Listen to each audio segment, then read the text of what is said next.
Step into the world of power, loyalty, and luck. I'm gonna make him an offer he can't refuse. With family, cannolis, and spins mean everything. Now, you wanna get mixed up in the family business. Introducing The Godfather at ChumbaCasino.com. Test your luck in the shadowy world of The Godfather slot. Someday, I will call upon you to do a service for me. Play The Godfather, now at ChumbaCasino.com. Welcome to the family. VGW Group. No purchase necessary. Void where prohibited by law. See terms and conditions. 18+. Hello and welcome. It is Eric Erickson here.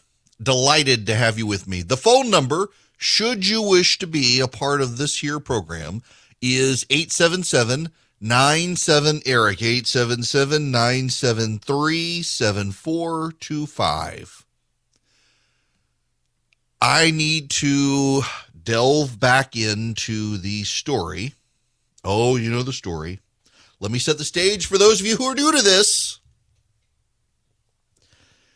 2 days ago, 48 hours ago, Nina Totenberg, NPR, she is the longtime Supreme Court reporter for National Public Radio. She had a hand in helping Anita Hill. She is a very well-known partisan of the left.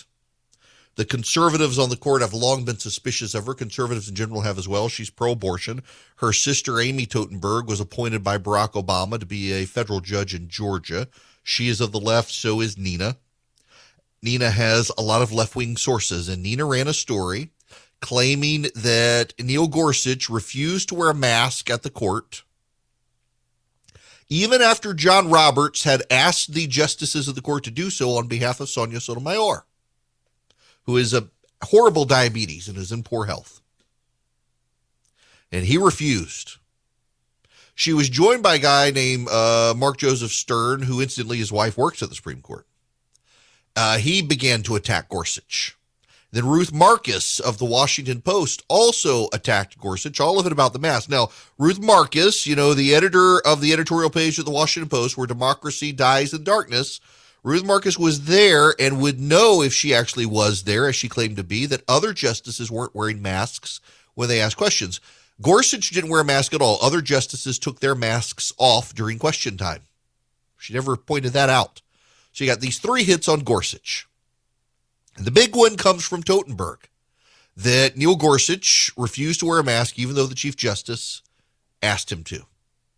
Now, this story went viral as stories can possibly go.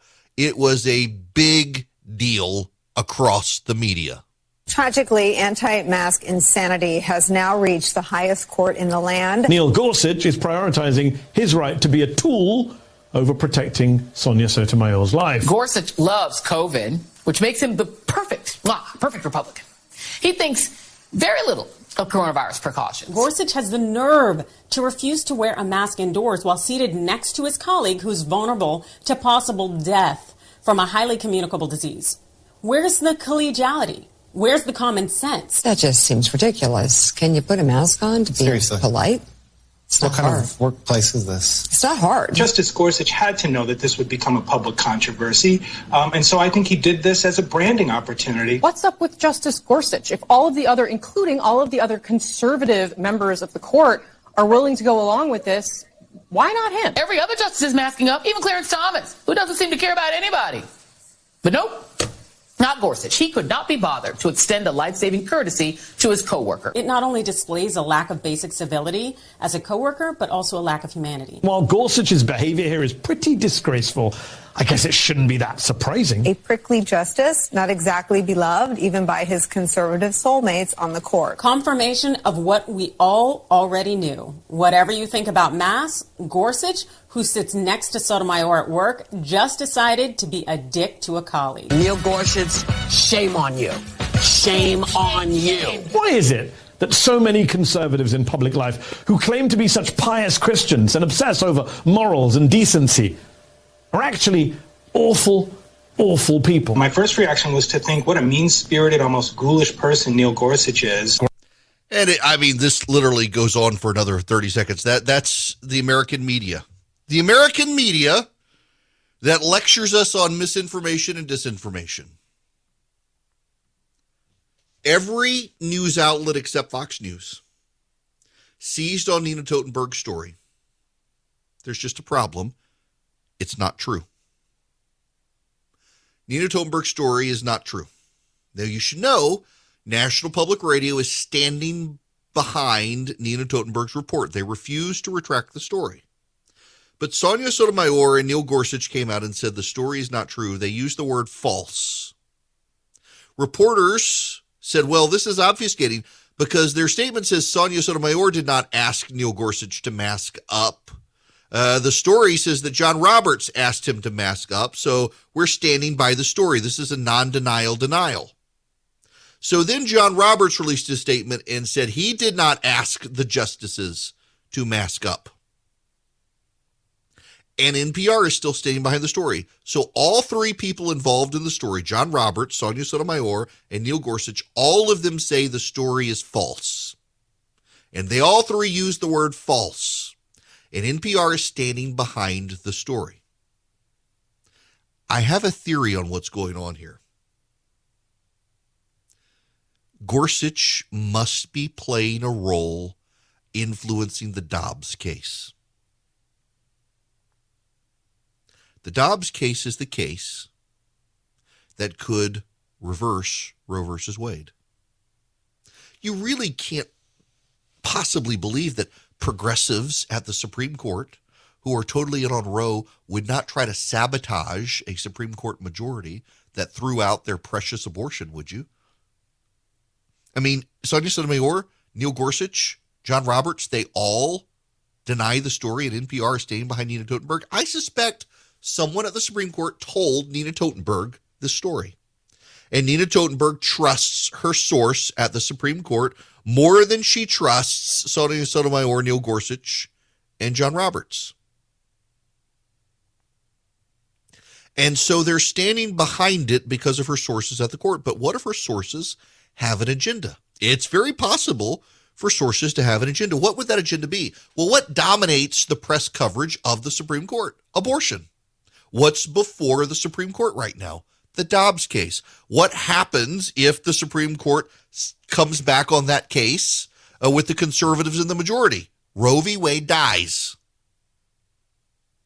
So if Neil Gorsuch is either the author of the decision or behind the scenes is exercising influence to steer that decision, you want to begin the character assassination on Neil Gorsuch to try to make him radioactive to the other justices, because they know that members of the court, particularly John Roberts, he's revealed this repeatedly, are swayed by press perception. So if you engage relentlessly to make Gorsuch radioactive, you may be able to pull this case down. You may be able to get Amy Coney Barrett and John Roberts to distance themselves from Gorsuch and tone down the Dobbs decision. Listen, who helps write these decisions? The law clerks do. By now, they already know. The justices vote the week of hearing the case. So they've already voted on how they've decided on the Dobbs case. Right now, they're shaping opinion, and they're trying to build coalitions. So we know it's 5-4, it's 6-3, one way or the other.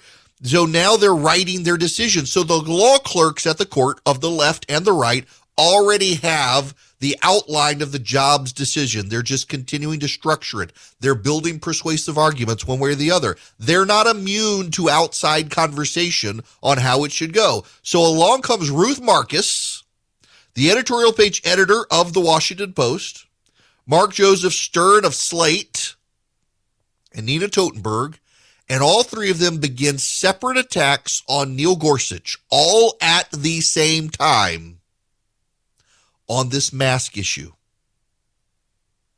And it's denied by everyone, and they're all sticking to their story. Why? You've got to ask yourself, why would these reporters do this when all the people involved deny the story? They do it because they're agenda-driven, but it's more than that. Gorsuch has got to be playing a role in getting rid of Roe versus Wade. Gorsuch has got to be on the side of getting rid of it, and he's either got to be the author of it or behind the scenes is building a coalition to take charge of the decision. That could very well be the case. Remember, it seems very likely in a number of cases, including in the case that upheld Obamacare, it seemed very clear there that Anthony Kennedy was the person who was writing that opinion, and the liberals persuaded John Roberts over to their side through a pressure campaign in the media. And John Roberts went their way and wound up writing the decision, and the decision was weird. If you read Anthony Kennedy's decision, it read like he was writing the majority decision.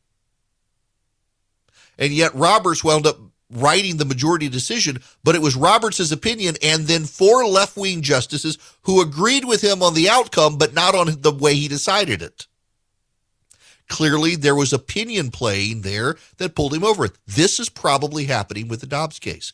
There probably is a concerted media effort out there from Totenberg, from Ruth Marcus, from Mark Davis Hurd, from the rest of the press corps, targeting Neil Gorsuch because Gorsuch is behind the scenes building a coalition to either take over the Dobbs case to get rid of abortion, or he's writing the Dobbs case and they're trying to pull Amy Coney Barrett and John Roberts away from him. They're playing to the crowd. They're playing to pressure. They're trying to apply pressure to the court to politicize Gorsuch, to make him radioactive, so they know if Gorsuch is the one who releases this decision, well, Gorsuch doesn't care about anyone. He wanted Sotomayor to die. He doesn't care about women. You can't possibly side with him. The 3 justices involved in the case of the situation at hand with the mask have all said, use the word false, that it's false. But the media is standing behind the story. You have to ask yourself why. When you ask yourself why, you have to understand that abortion politics is the chief driver of how the press covers the Supreme Court. And if all of these people who care deeply about abortion rights are attacking Neil Gorsuch for a story that's not even true, Neil Gorsuch must be playing a role in shaping the Dobbs decision. Whether he has it, most people say, well, the Chief Justice would either take it himself or give it to Amy Coney Barrett since she's the woman, wouldn't give it to Gorsuch. But what if Gorsuch wrote a concurrence that is now becoming the majority decision? And they're rapidly using a press campaign to try to peel people away from Gorsuch's concurrence that is now shaping up to be the majority opinion, even though he wasn't assigned the case by Chief Justice Roberts. That happens. It's happened before. And that seems to make the most sense to me, why these people would risk their credibility on a story that's been thoroughly rebutted by all the people involved, and they're doubling down on attacking Gorsuch because they know what's coming. Roe v. Wade, unless they're successful in their pressure campaign, is going to go the way of the albatross, or the dodo bird, I guess I should say. Roe v. Wade is about to be reversed by the Supreme Court, and they're doing everything they can to rough up the refs to make that not happen. I want to cut corners and just get to the chase. A lot of you hear podcast ads and radio ads for Bull and Branch, and you're thinking, they're just telling you it because they're getting paid. I'm actually telling you it because I'm a customer. We actually have Bull and Branch sheets, and yes, they are an ad. Yes, this is an ad, but yes, I really am a customer. I only like to do ads for companies that I really like, and I love Bull and Branch. So does my wife. My wife actually heard the ads, and she wanted to try the sheets, and now they are the sheets in our house. Bull and Branch does not cut corners. They make super soft, wonderful sheets. They use the softest organic cotton they can find. They get better with every wash. They soften and soften and soften, and they only use 100% sustainable raw materials. They're the first fair trade certified manufacturer of linen. You can feel as good about your Bull and Branch sheets as they feel against your skin. They are so soft. They don't get too hot. They don't get too cold. They're just great, and every wash improves them.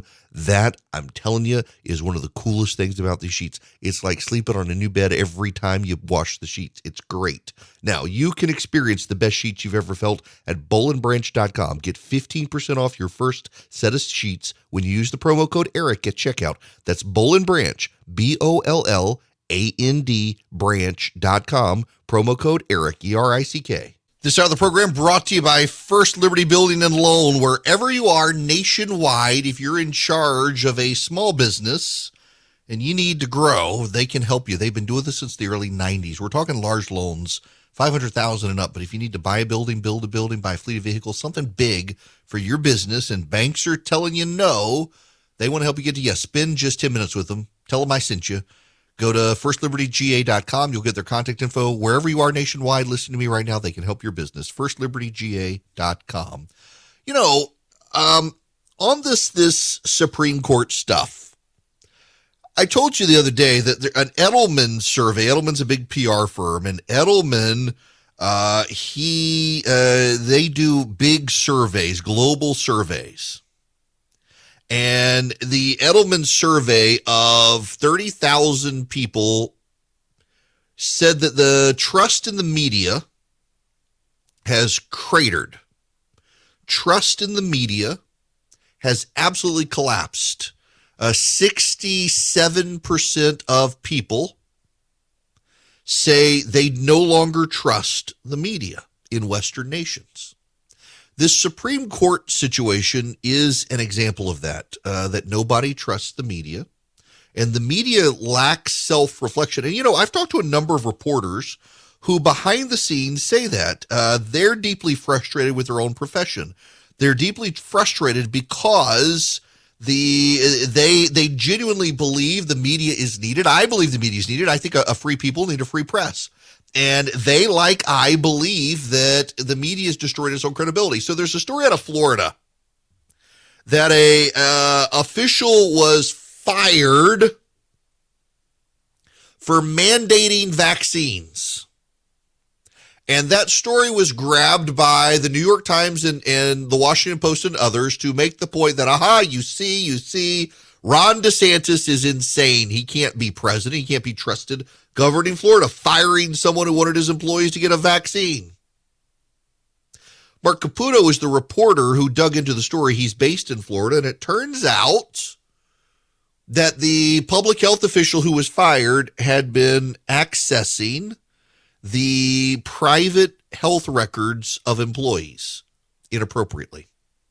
At least appears that's the case. But it's not as cut and dry as the media framed it as he was fired for mandating vaccines. But actually, it appears most likely he was fired for digging into employees' health records without having permission to do so. That's a big difference. Big difference in firing. But the media can't help itself. The media in this country is not free. The media is hijacked by a progressive narrative. And they can't and won't break free of it because they've become part of it now.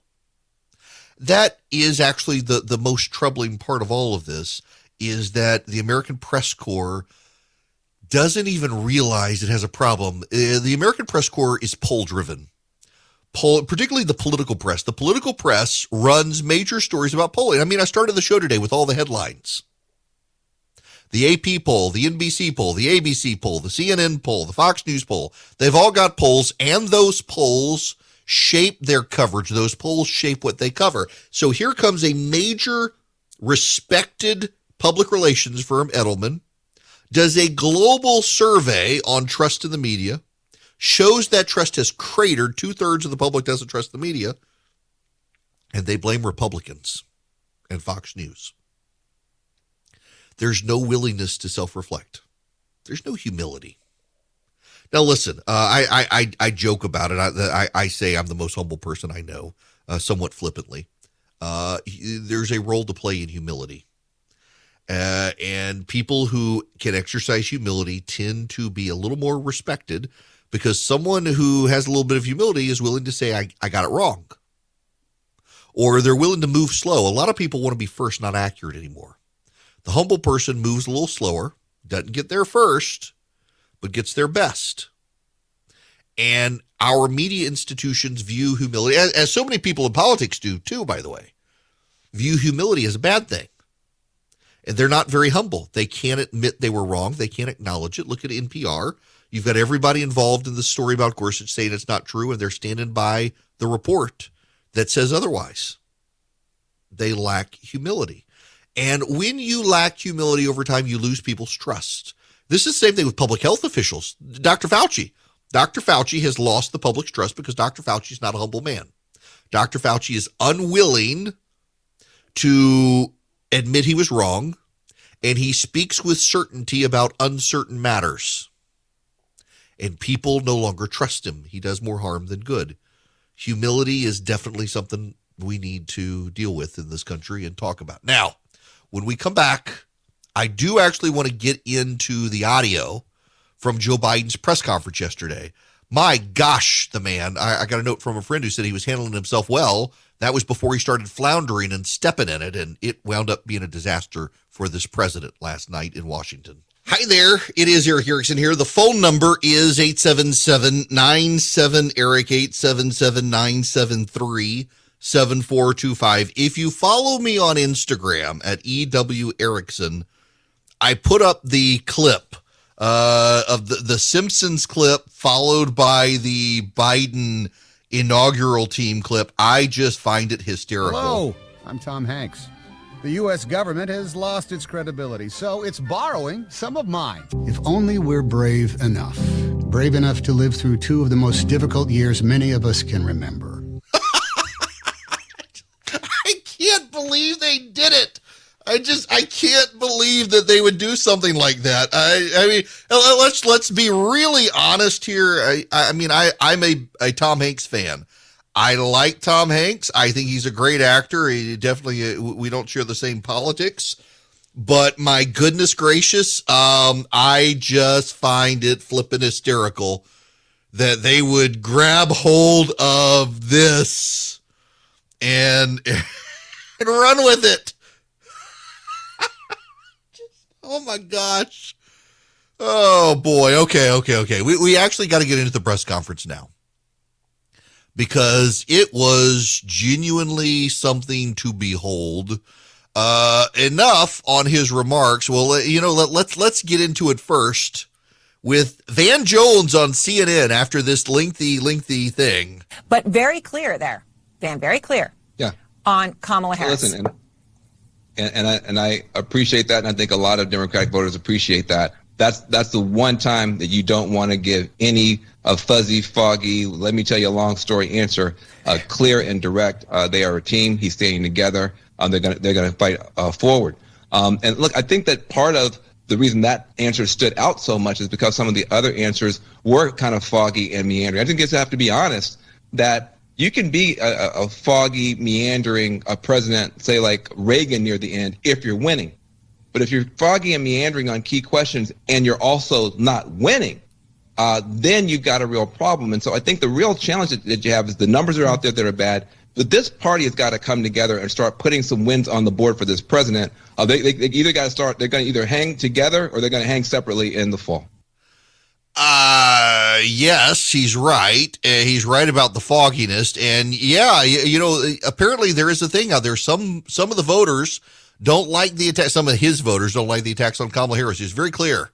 You put Vice President Harris in charge of voting rights. Are you satisfied with her work on this issue? And can you guarantee, do you commit that she will be your running mate in 2024, provided that you run again? Yes and yes. Expand? Pardon me? Do you care to expand? No, there's no need to. I mean, I asked the question. She's going to be my running mate, number one. And number two, I did put her in charge. I think she's doing a good job. He thinks she's doing a good job. Good for him, doubling down on that. But that's what they always say until that's not the case. And then this was his misstep. Oh boy. Vladimir Putin and Ukraine. I'm not so sure that he has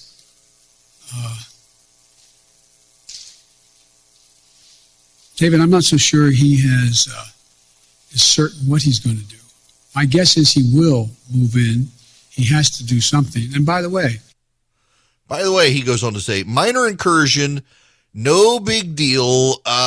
This didn't go over so well. Here's CNN. You've spoken exclusively with Ukrainian official about Biden's comments. What did they tell you? Well, I mean, to say, Erin, that they were displeased when they heard those comments would be an understatement. One of the officials that I spoke to said that he was shocked when he heard President Biden draw a distinction between an incursion and an invasion, and to suggest that if there was some kind of minor incursion into Ukrainian territory, then that would be treated differently and elicit lesser sanctions than a major invasion. It's not the kind of nuance we've heard before. It's certainly something Ukrainian officials say they've never heard spelled out to them, although I understand it's that kind of sliding scale of sanctions depending on the seriousness of the Russian action that's being discussed privately. Nevertheless. And Savannah Guthrie had to bring this up with Vice President Harris this morning. Ukrainian officials reportedly heard these words from President Biden with alarm. I know the White House tried to clarify it and clean it up afterwards, but was the damage done? You can't unring the bell. Is Vladimir Putin likely to listen to a later statement from the White House press secretary or the words of President Biden? I will repeat myself. And I'm Vice President of the United States. Oh my gosh, and the President and I work closely together, and I know his position because he has been consistent in that regard. If Vladimir Putin and Russia takes aggressive action, it will be met with a cost that will be severe. That will be severe. If he does anything, it'll be severe. I'm the Vice President of the United States. I work with the President of the United States.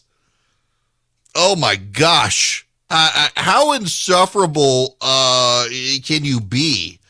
Here, oh my, who could watch that and think that came across as well? It came across, oh my gosh. All right, more. This is Joe Biden, and he can't seem to get a good answer on inflation. Thank you, Mr. President. I wanted to ask you about the economy. As you said earlier, Americans are feeling the squeeze of inflation. Oil prices have been at about a 7-year high recently. How long should Americans expect to face higher prices when they're at the grocery store, when they're at the gas pump? Is this something that they're going to see into the summer, into next fall? And separately, you talk about the importance of the Fed, but isn't that an acknowledgement that you're limited in what you can do? If you're relying on the Fed to make decisions and you're unable to get a Build Back Better proposal through, aren't you simply limited in what you can do to deal with inflation? Well, look, as you know, Ken, the inflation has everything to do with the supply chain. And I think what you're seeing is that we've been able to make progress on speeding up the access to materials. For example, 1/3 of the increase in cost of living is the cost of automobiles. The reason automobiles have skyrocketed in price is because of the lack of computer chips. So we have the capacity, and we're going to do everything in our power to do it, to become self-reliant on the computer chips that we need in order to be able to produce more automobiles. That's underway. We've already passed, within the context of another bill, money for that in the House of Representatives, before the House of Representatives now. But I think there's a way we can move to, if we can move to get, for example, that one thing done, it can make a big difference in terms of the total cost of living. So you got that cars and chips and all that, that's caused inflation, but also COVID. He wants you to know it's actually COVID that's the problem. We're not there yet, but we will get there. Now, the second challenge we're facing are prices. COVID-19 has created a lot of economic complications, including rapid price increases across the world economy. People see it at the gas pumps, the grocery stores, and elsewhere. So here's what we're going to do. A critical job in making sure that the elevated prices don't become entrenched rests with the Federal Reserve, which has a dual mandate: full employment and stable prices. The Federal Reserve provided extraordinary support during the crisis for the previous year and a half. Given the strength of our economy and the pace of recent price increases, it's appropriate, as the Federal Chairman Powell, the Fed Chairman Powell, has indicated, to recalibrate the support that is now necessary. I respect the Fed's independence, and I've nominated 5 superb individuals to serve on the Federal Board of Governors, men and women from a variety of ideological perspectives. They're eminently qualified, historically diverse, and have earned bipartisan praise. And I call on the United States Senate to confirm them without any further delay. So he's shifting some blame. He's muddying the water on inflation. He doesn't want to accept any responsibility. It's not very leaderly. And then, by the way, speaking of not being very leaderly, they talked about the voting package. You know, when democracy died last night. Listen to this. And that's what I'm going to be spending my time doing in this off-year election. You mentioned Republicans and reaching out to them. Some Republicans who may be open to major changes on voting rights, for instance, like Mitt Romney, he says he never even received a phone call from this White House. Why not? I like Mitt. Look, Mitt Romney's a straight guy. He's a straight guy. One of the things that we're doing, I was trying to make sure we got everybody on the same page in my party on this score. And I didn't call many Republicans at all. The fact is that I do think that Mitt is a serious guy. I think we can get things done. I think I predict to you they'll get something done on the electoral reform side of this. But rather than judge what's going to get done and not get done, all I can say is I'm going to continue to make the case why it's so important. Did any of you understand any of that? I feel like I need the Billy Madison clip that we're all dumber for having heard that answer. How is that any sort of answer? That was so I like Mitt Romney. I'm flabbergasted by the stupidity of that particular answer here. I mean, what you just said is one of the most insanely idiotic things I have ever heard. At no point in your rambling, incoherent response were you even close to anything that could be considered a rational thought. Everyone in this room is now dumber for having listened to it. I award you no points, and may God have mercy on your soul. That's the most appropriate clip to play after an answer that essentially boils down to, I did no outreach to Republicans to try to shape a compromise on voting rights. He did nothing. And the result from all of this wasted time, over to you, Sam Stein, liberal reporter.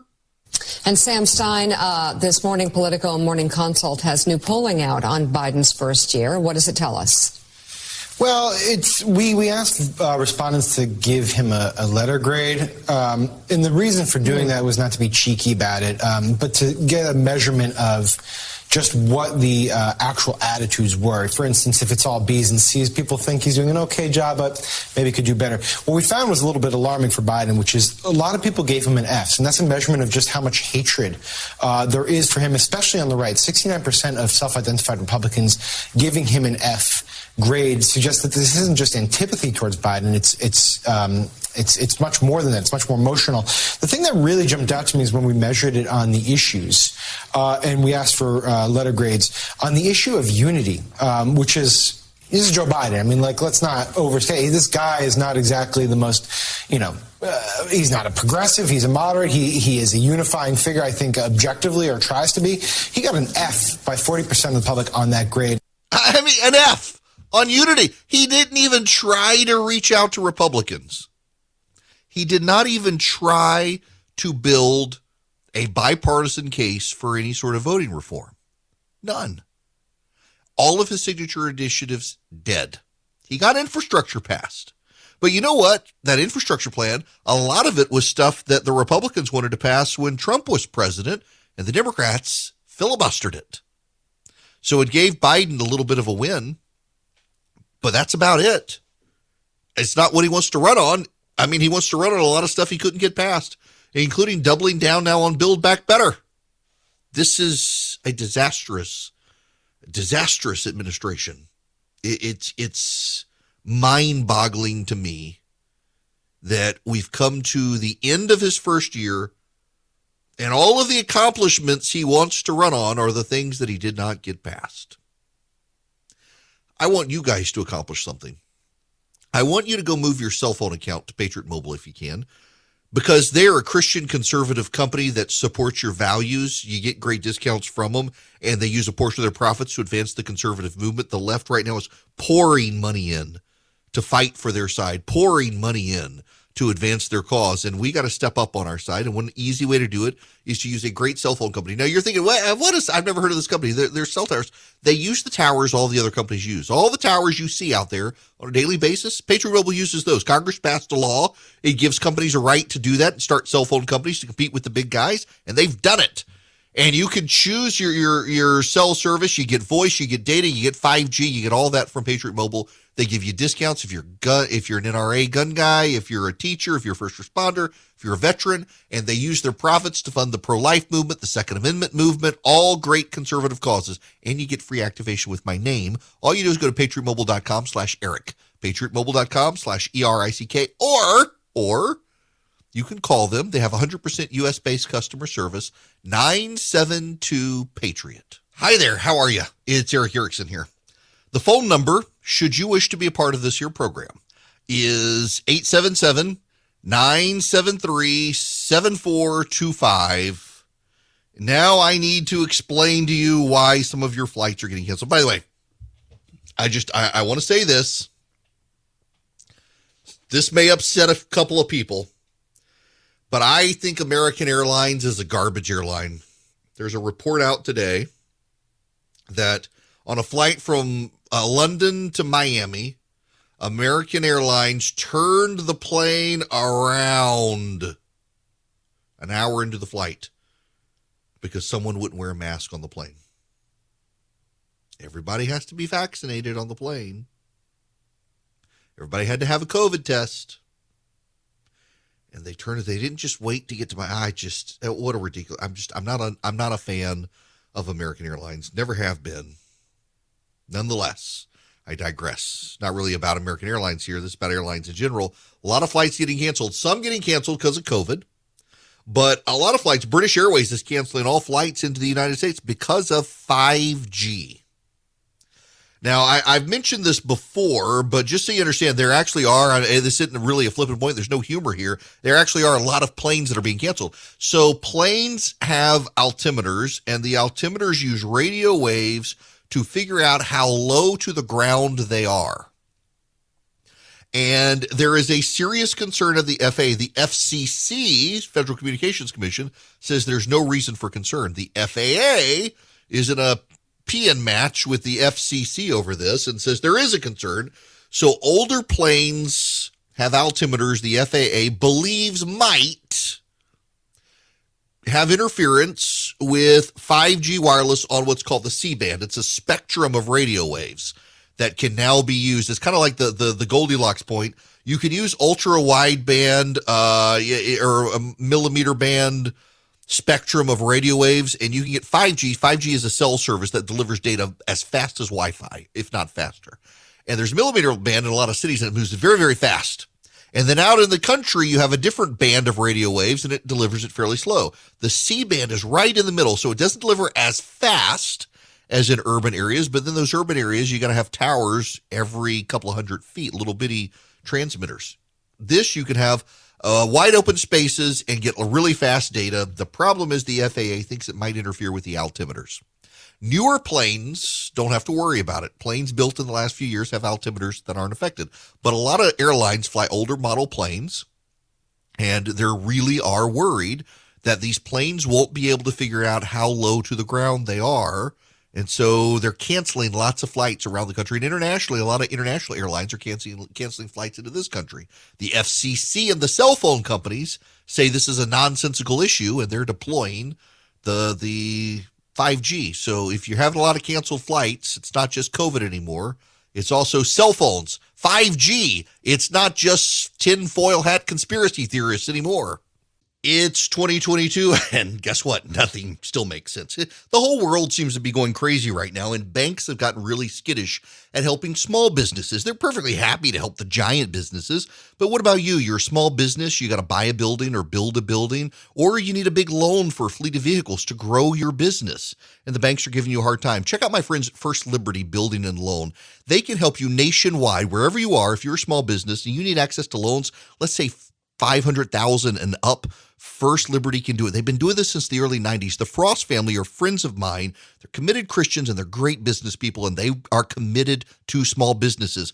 Reach out to them. FirstLibertyGA.com is their website. FirstLibertyGA.com. Spend 10 minutes with them. See if they're a good fit for you. See if you're a good fit for them. They want to help you get to yes, where the big banks are saying no. Nationwide, they can help you if you're a small business. FirstLibertyGA.com is the website. FirstLibertyGA.com. Lucky Land Casino, asking people, what's the weirdest place you've gotten lucky? Lucky? In line at the deli, I guess? Aha, in my dentist's office. More than once, actually. Do I have to say? Yes, you do. In the car before my kids' PTA meeting. Really? Yes. Excuse me, what's the weirdest place you've gotten lucky? I never win and tell. Well, there you have it. You can get lucky anywhere, playing at LuckyLandSlots.com. Play for free right now. Are you feeling lucky? No purchase necessary. Void where prohibited by law. 18+. Terms and conditions apply. See website for details.